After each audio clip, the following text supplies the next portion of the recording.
এই প্রচণ্ড গরমে যখন রান্নাঘরে থাকা একদম দুষ্কর, সেই সময় আমার মাথায় একটা পোকা নাড়া দিয়েছে। আমার পিঠে খেতে ইচ্ছা করছে বেশ কিছুদিন ধরে।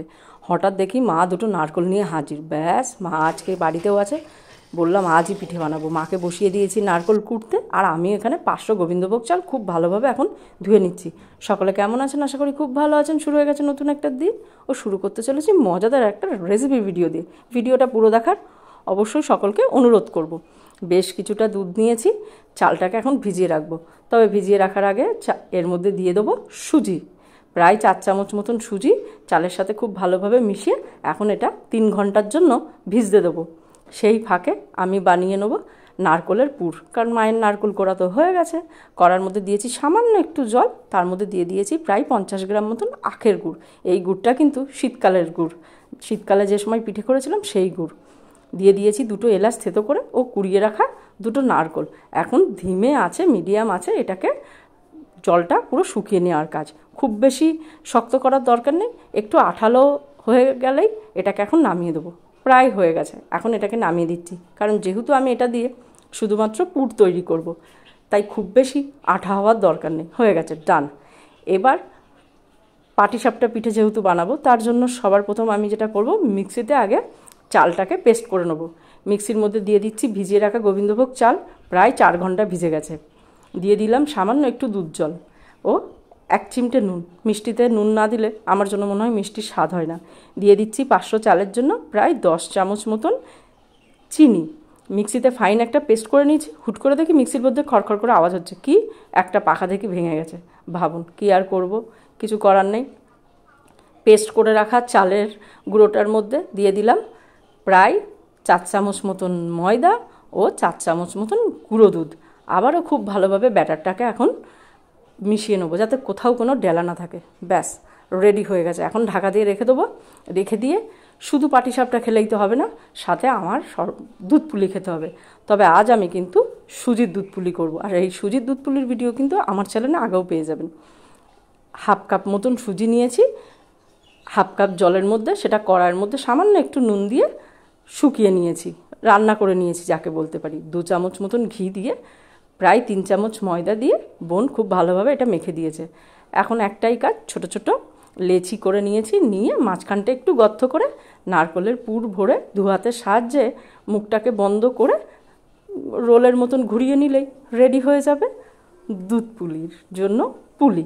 আর এই পুলি পিঠে কিন্তু নর্মাল যে চালের পুলি পিঠে আমরা খাই তার তুলনায় কিন্তু অনেক বেশি নরম হয়, বা অনেকের চালের গুঁড়ো খেতে যাদের সমস্যা হয় তারা কিন্তু এইভাবে দুধ পুলি যে কোনো সময় করে খেতে পারেন। এত নরম হয় আর এত টেস্ট হয় না, সবার কিন্তু খুব ভালো লাগবে। দুধ পুলি হচ্ছে, চুষি না হলে হবে, তাই আবারও 1/2 কাপের কম চালের গুঁড়ো নিয়ে রান্না করে নিয়েছিলাম। নিয়ে মা আর বোনকে বসিয়ে দিয়েছি চুষি কাটতে। ওদের প্রায় হয়ে এসেছে। সেই ফাঁকে আমি এবার দুধ পুলির জন্য দুধটাকে রেডি করব। তার জন্য কড়ার মধ্যে দিয়ে দিয়েছি 400 গ্রাম দুধ ও তার মধ্যে প্রায় 4 চামচ দিয়েছি গুঁড়ো দুধ। দুধটা হালকা গরম হয়ে আসার পরেই গুঁড়ো দুধটা দিয়েছিলাম, দিয়ে খুব ভালোভাবে মিশিয়ে নিয়েছি। নিয়ে এর মধ্যে দিয়ে দিয়েছি 4টে এলাচ থেতো করে। দিয়ে দিলাম প্রায় 150 গ্রামের কম এর মধ্যে খেজুরের গুড়। এই খেজুরের গুড়টাও সেই শীতে পিঠে বানিয়েছিলাম না, সেই পিঠের গুড়। আর এই গুড় দিয়ে অনেকেই আছেন বলেন যে কেটে যায়। গুড় দিয়ে কিন্তু কখনোই গ্যাসের ফ্লেমটাকে খুব বেশি হাই করতে নেই, সেক্ষেত্রে কেটে যায়। আবার গুড় খারাপ হলেও কেটে যায়। তাই আমি সর্বদাই কিন্তু এই পদ্ধতিতেই করে থাকি। গ্যাসের ফ্লেমটা লো রেখে গুড়টাকে গলিয়ে নিয়েছি।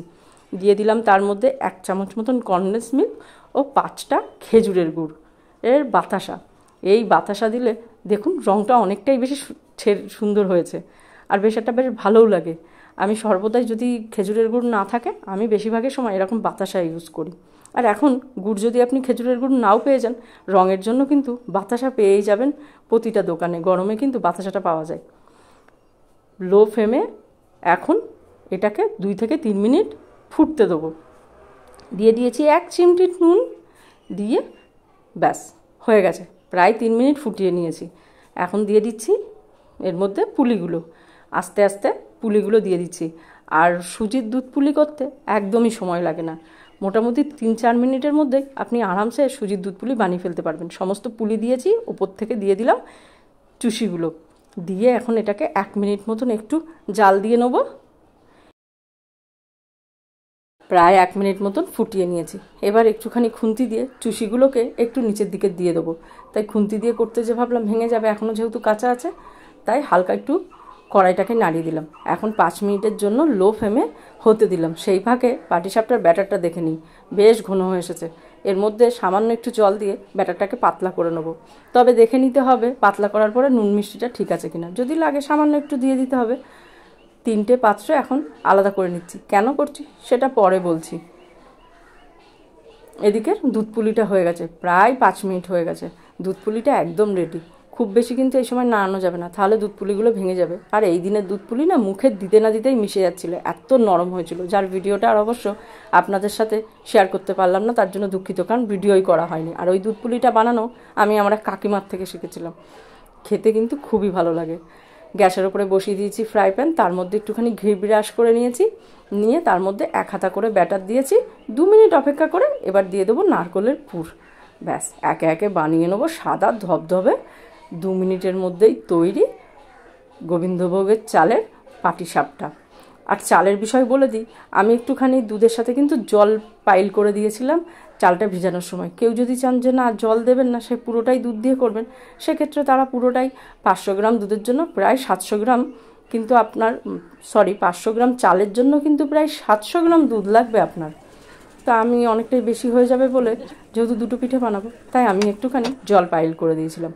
ব্যাস সমস্ত সাদা পাটিসাপটা বানিয়ে নিয়েছি। সবটা শেয়ার করলাম না, ভিডিওর লেন্থ অনেক হয়ে যাবে। 3টে কেকের ফুড কালার 3টে পাত্রের মধ্যে ঢেলে এখন কালারগুলো খুব ভালোভাবে ব্যাটারের সাথে মিশিয়ে নিয়েছি। নিয়ে এবার যেটা করব, বেশ কিছুদিন ধরে ফেসবুক ইউটিউবে একটা ভিডিও দেখছিলাম পাটিসাপটা কালারিং। আমি ভাবতাম কি না কি বিশাল ব্যাপার, কিভাবে করে। পরে 1-2টো ভিডিও দেখলাম, ভাবলাম এটা আমিও করে দেখি। ব্যাস যেই না ভাবনা সেই কাজ। পাটিসাপটা তো হচ্ছেই, তাহলে কেন এইভাবে করব না, নতুনভাবে ট্রাই করলাম। বিশ্বাস করুন এমন কিছু ব্যাপার না, যে কোনো শেপ, সে বুটলি হোক, যা খুশি আপনি দেবেন, দেওয়ার সাথে সাথে দেখবেন জমে যাবে। তার ওপর থেকে সাদা 1 হাতা করে গোলা দিয়ে দেবেন, ব্যাস তৈরি। পুর দিয়ে দিন। আর যেহেতু নারকেলের পুর আমার শেষ হয়ে গেছিলো, তাই বোনকে আগেই আমি একটুখানি মাখা সন্দেশ আনিয়ে রেখে দিয়েছিলাম, তাই বাদবাকি পিঠেটা এবার মাখা সন্দেশ দিয়েই করব। বিভিন্ন শেপ আপনি করতে পারেন। আমি তো খুব বেশি আঁকিবুকি পারি না, তাই আমার দ্বারাই খুব বেশি আর শেপটা হয় না। আর বোন এই হলুদ পাটিসাপটাগুলো দেখে বলছে ডিমের অমলেট লাগছে। ভাবছে একদিন ডিমের অমলেট এই পদ্ধতিতে করব, দেখবো কেমন হয়। হবে হয়তো, কারণ অনেক কিছুই তো হয়। একে একে সব কালারিং পাটিসাপটাগুলো করে নিচ্ছি। ভেবেছিলাম কিছু ক্যাপিটাল লিখে করব, কিন্তু অনেকটা সময় লেগে যাবে, কারণ অনেক বেজে গেছে। ভিডিও তো সবটা শেয়ার করিনি, অনেক পাটিসাপটা হয়েছে, প্রায় 2 থালা। দেখুন 1 থালা কালারিং আর 1 থালা কিন্তু সাদামাটা। এই যে, আর খেতেও না দারুণ হয়েছিল। মায়ের কাছে নিয়ে যাচ্ছি প্রথম এক্সপিরিয়েন্স। গ্রামের মেয়েকে বিয়ে রাখলো কেন? মনের সাথে লেগে যোগাযোগ কি? কোনটা খাবে? একটা খালি কেন? কোনটা খাবে বল না। এটাই খাবে। আর এটা আমি এটা রেখে দেখ। মাকে অপশান দেওয়া হয়েছিল তুমি কোনটা খাবে, মা এটা ওটা ঠিক করে শেষে বললো কালারিংটাই খাবো। বেশ ভালো লাগছে আমার নিজেরই, জানেন তো। এইভাবে কালারিং পাটিসাপটা এর আগে কখনো করিনি। আপনারা কিন্তু অবশ্যই জানাবেন কেমন হয়েছে, আর বাড়িতে একবার ট্রাই করবেন। বাচ্চারা কিন্তু বেশ মজার সাথে এইভাবে খেতে পারবে। আর অফ টাইমে যে কোনো সময় আপনি কিন্তু এইভাবে পিঠে বানিয়ে খেতেই পারেন। আমরা তো ফ্রিজে রেখে খাচ্ছিলাম, এখন খুব মিস করছি, শেষ হয়ে গেছে। ভিডিও আর বেশি বড় করছি না, এখানে শেষ করছি। কেমন লাগলো জানাবেন।